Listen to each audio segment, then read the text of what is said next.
So in this video, we discuss why social media is having a negative impact on us and how we can actually change that and turn it around into something that will make us successful in the future.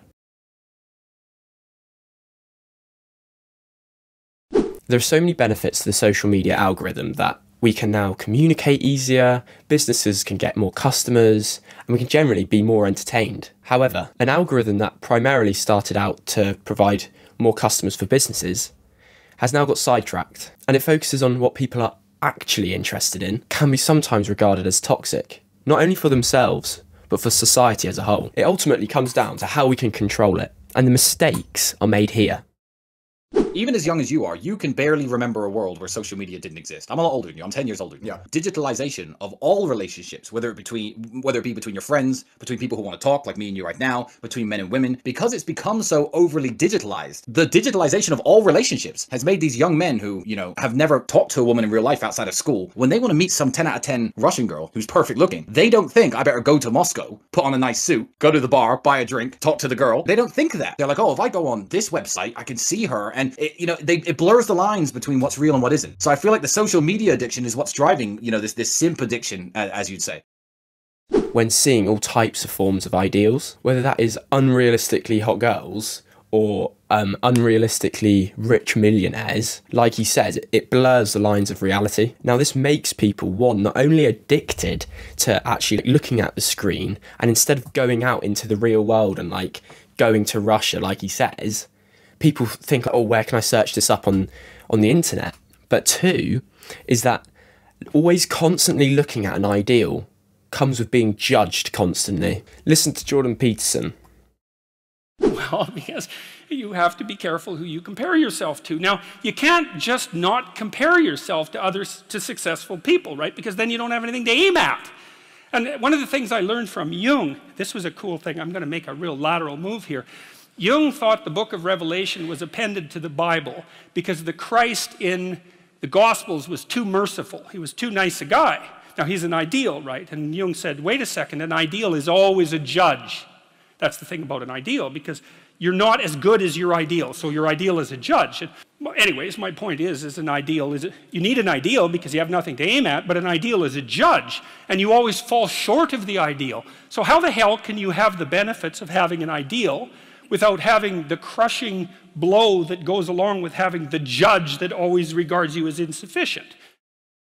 Well, you can't. Our lives are so particular, so not only is it hard to try and aim at someone else's ideal life that we believe we want, but also if these ideal lives are actually impossible to reach and are completely fake, then this judge is going to be too much and it'll just cripple.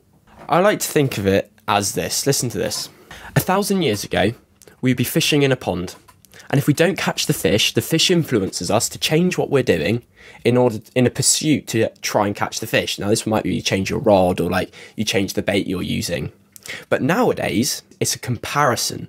We compare ourselves to others who are catching the fish successfully. But the problem is with social media is that actually, the people we're looking at, the fish they're catching are poisonous. So we're looking at it and we kind of see half the story of, oh, they're catching a fish, let me do that. And to link this to what Jordan Peterson just said, that could be like, yes, they're all happy and successful, but they might have depression, they might have a drug addiction, they've got divorces, or they're in a whole different pond, which is an ideal. We are looking at someone who is in this perfect, beautiful pond with loads of fish in, catching so many fish, and we're in our pond, and it's impossible to get to their pond.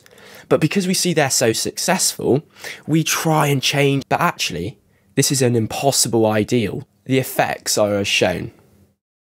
In terms of society, I mean, you threw in this, it's making people depressed. But is there any actual evidence for that? Yeah, unfortunately, there's a vast amount of evidence. There have been dozens of studies at this point, including studies released by Facebook scientists. So this is something we can call a consensus. And when Facebook releases such things, they say, oh, but we do all these good things too that balance it. But there's a general acknowledgement that depression correlates. The scariest example is a correlation between rises in teen suicide and the rise in use of social media. And so, yes, unfortunately, this is real. One of the things I've noticed that around 30, you really have to stop comparing yourself in some ways to other people.